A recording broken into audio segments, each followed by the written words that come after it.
This video is the first of our Unit 2 topics, and we're going to be looking at energetics, and this is for the Edexcel AS level chemistry.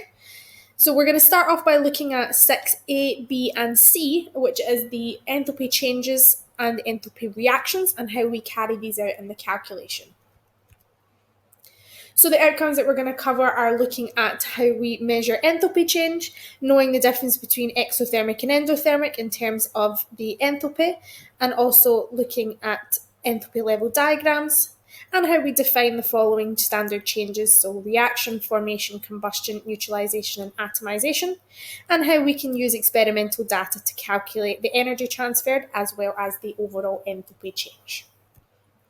So chemical energy is made up of two different parts. It is made up of the kinetic energy, which is the measure of the motion of the particles, and it's made up of a potential energy, which is how strongly the particles interact with each other.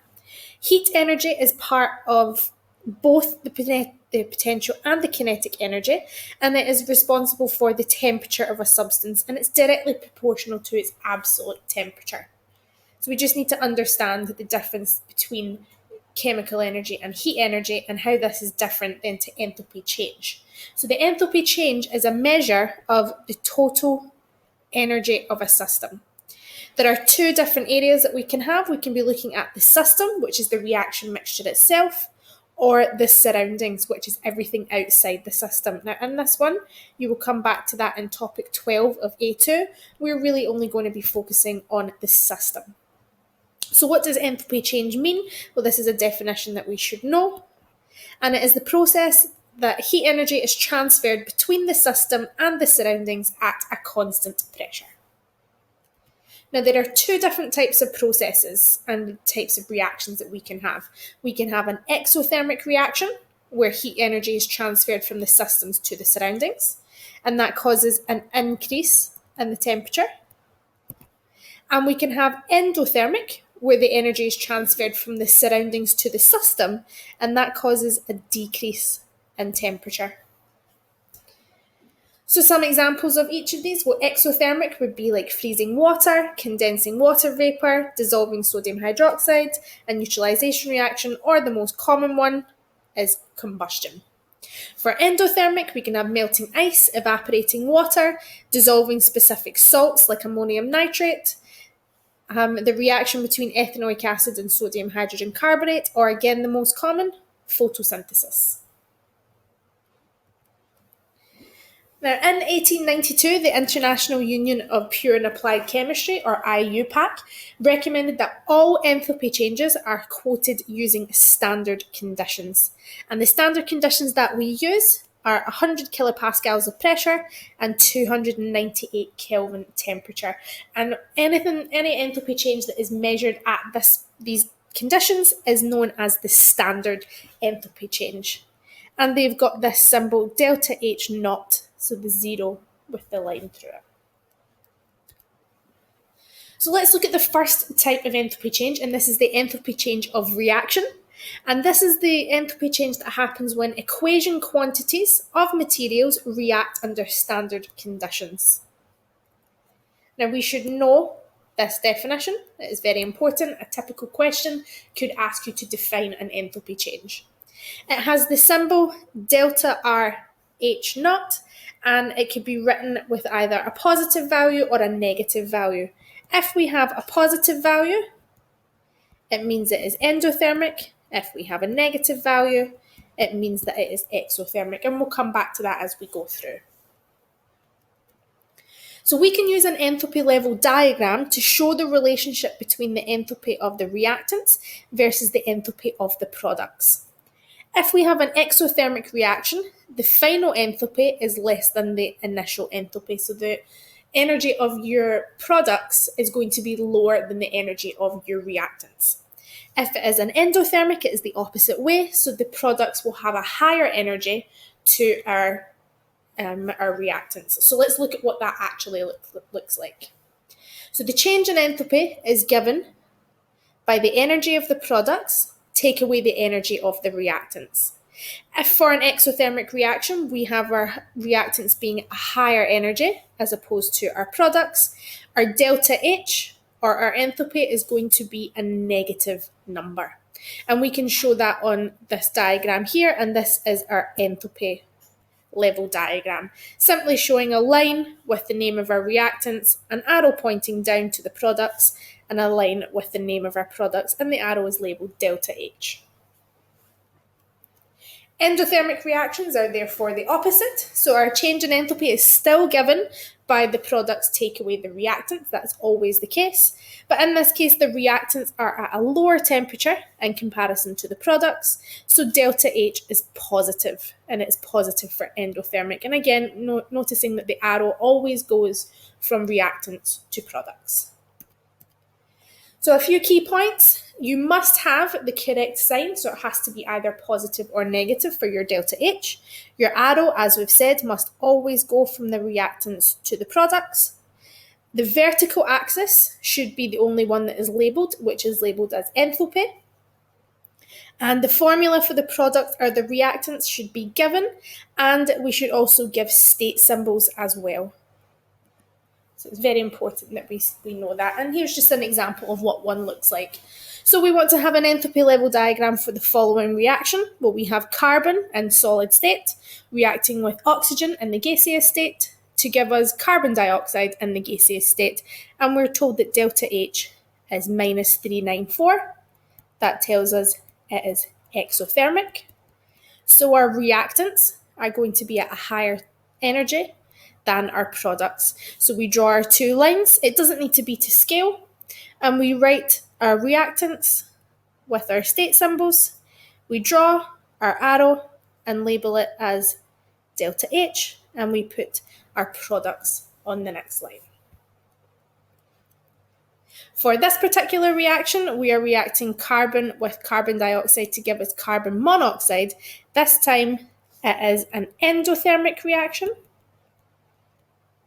So that tells us that our reactants are going to be at a lower temperature compared to our products. But everything else is the same. I still have my names of our formula of the compounds plus the state symbols and my arrow pointing from reactants to products with my labelled delta H.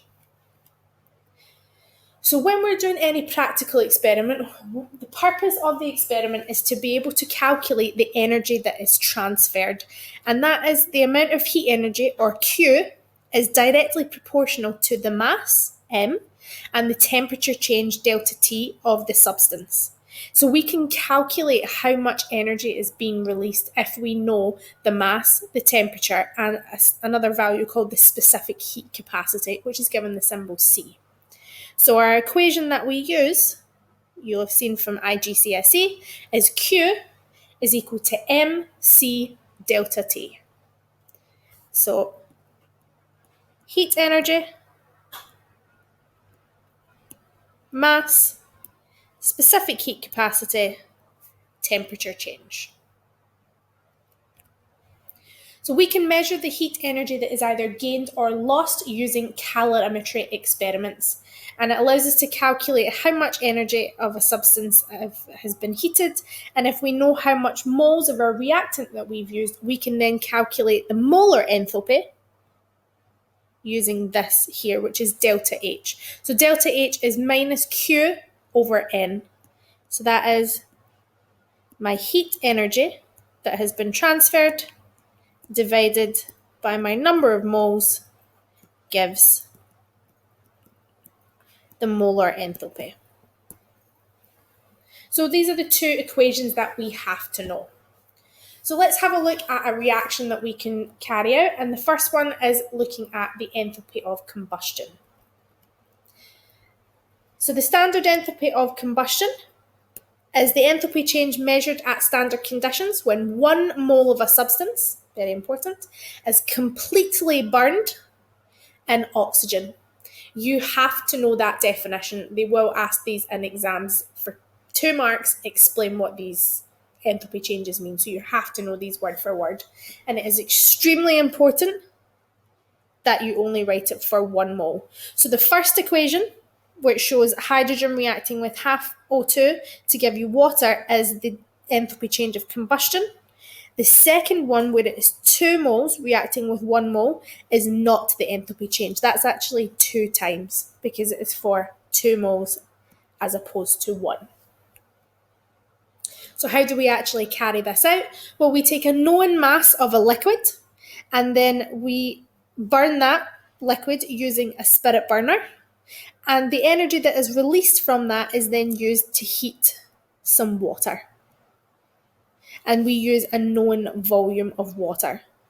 Okay, we use this method because it is not possible for us to measure a direct temperature change of a combustion reaction, because in order for us to combust something, we have to burn it.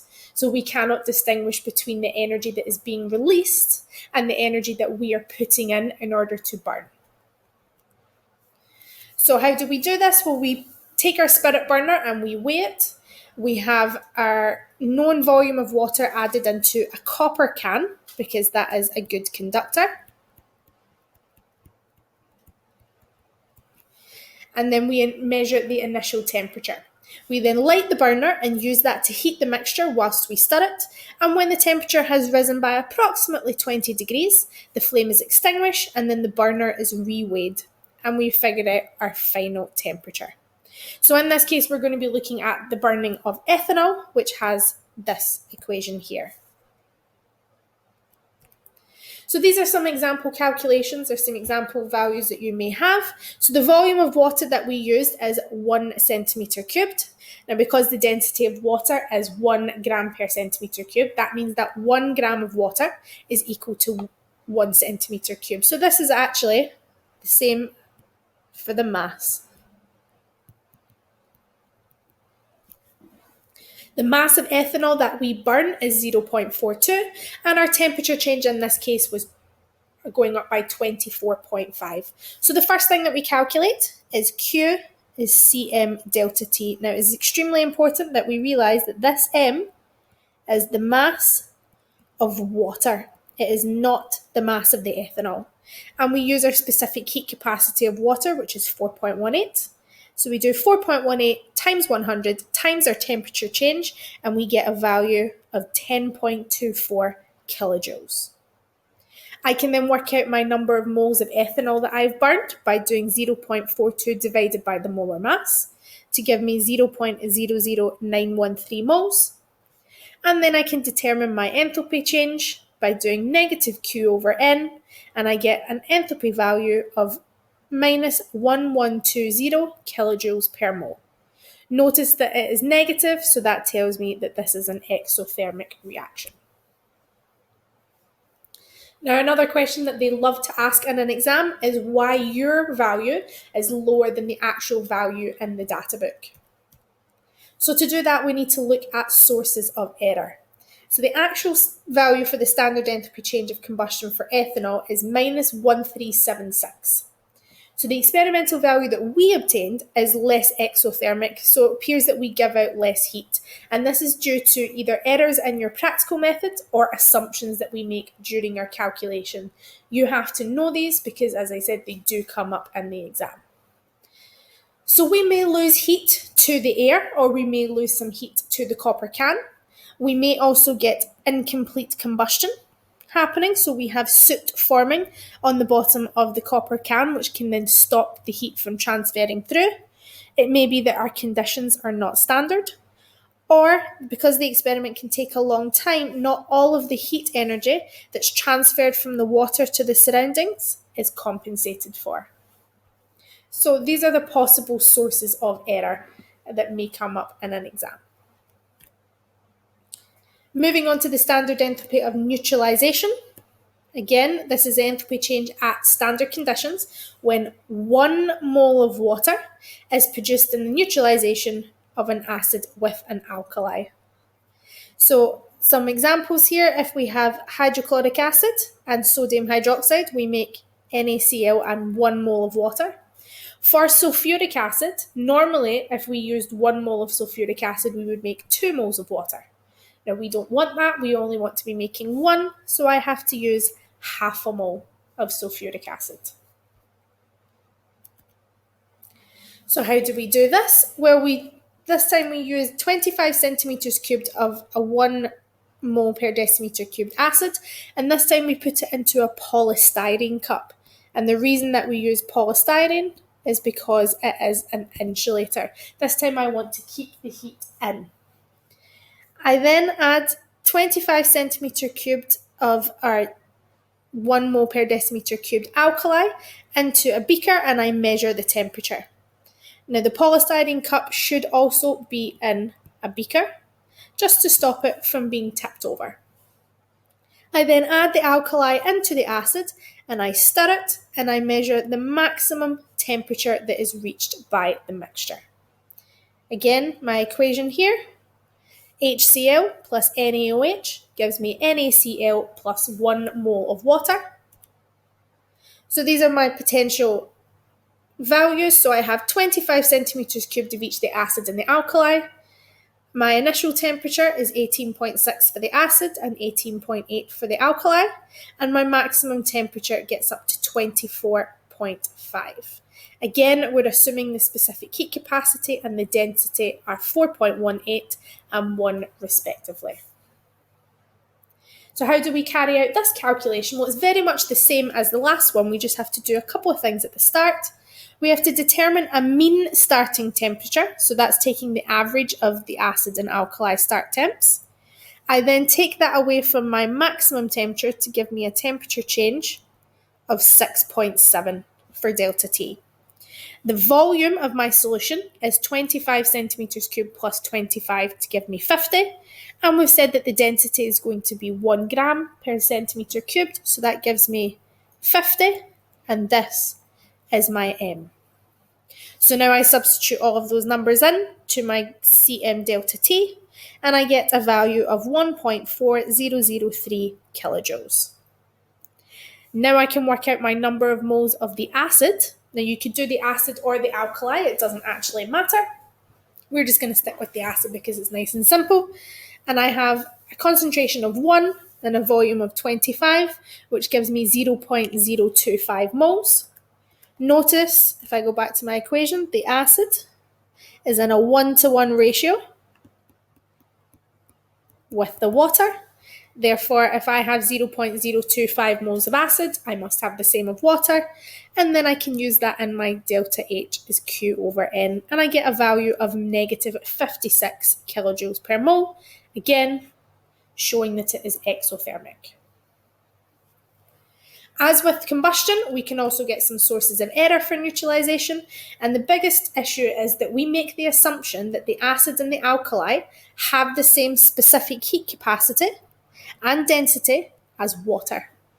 Now the acid and the alkali, the majority of the liquid actually is made of water because it is an aqueous solution, but the addition of those ions can have an effect on the specific heat capacity and density, which would then have an effect on our overall value. We can also have uncertainties with the measurements in pipettes and thermometers, and we will cover how to calculate uncertainties in topic 8. We can also have some heat energy being transferred to the thermometer or to the polystyrene cup, and that's going to affect the final calculated value because it could have a difference in our temperature change that is measured. So let's have a look at a past paper question from the January 2019 paper. Those are the only 2 practicals that you need to be able to carry out. So the enthalpy change of combustion is very important in thermochemistry because it can be used to determine enthalpy changes that cannot be measured directly. For 2 marks, define the enthalpy change of combustion. So this is the enthalpy change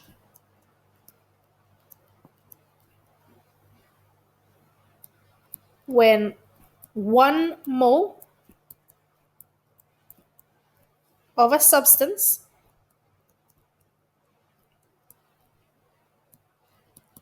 is completely burned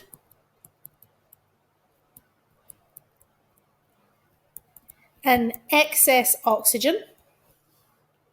Okay, or you can either say completely burned or you can specify the excess oxygen as well, just to state that it is complete combustion under standard conditions.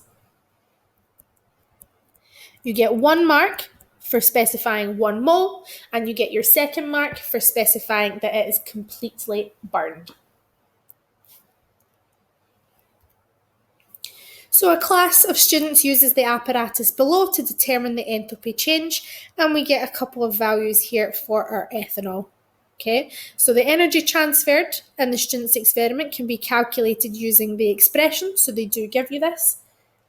This is, remember, is the old specification. In the new specification they may not give it to you, so just make sure that you do remember that Q is equal to MC delta T. So we want to calculate this, so let's have a look here. We've got M, our mass of water, is 250. Our specific heat capacity, we're told in the question, is 4.18. And our temperature change is 9.5. And that gives us a value of 9927.5 joules. But it's always best to change it into kilojoules, so 9.9275 kilojoules. Make sure that you have the correct value, or sorry, the correct units for the correct value. Then we want to be able to calculate the enthalpy change of combustion for ethanol. So the first thing that we have to do is we have to determine the number of moles of ethanol. So we use 0.55. The MR of ethanol is 46. So my number of moles is going to be equal to 0.011957. Delta H is then equal to negative Q over N. So it is minus 9.9275 over 0.011957, and we get a value of minus 830.3 kilojoules per mole. You get 1 mark for working out the number of moles. You get 1 mark for this equation for the Q over N with the correct values, and the third mark comes from the sign and the units. So you must have those units. It is extremely important. I cannot express enough how important it is. So most students obtained similar results for the enthalpy change of combustion, and the class mean compared with the data book value was the class mean was 840 and the data book value was 1,367. Okay. Calculate the percentage error. I'm actually going to skip this question because we haven't covered percentage error yet. As we said, that's going to be in topic 8. Remember, these are past paper questions, assuming that you have completed the entire course. So, one student suggested that the difference between the student's value and the data book value was due to uncertainties with measuring the masses. Explain why this is incorrect. Well, these uncertainties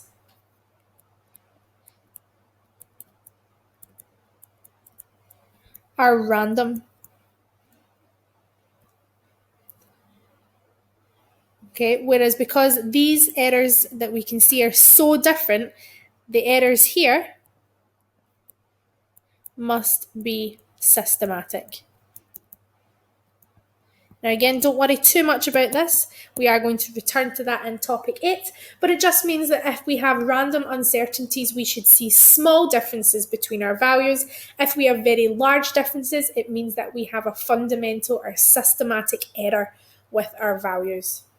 And then suggest one factor that could have caused the difference between the students' values and justify your answer. Well, as we said, there are various different answers that we can have. The most common is heat loss. Now, of course, this is 2 marks, so you cannot just say heat loss. You have to explain why. And then, or the effect on that. So the energy does not heat only the water. So we are only checking the temperature of the water. If we are losing some of that heat, it is not heating the water, so we get a lower temperature value. So you can have a check at the mark schemes for these past papers if you've been working on the questions yourself. That's everything that you need to know about the first part of energetics. Check back later for more videos on Hess's law and bond enthalpy. And if you have any questions, please feel free to leave a comment below.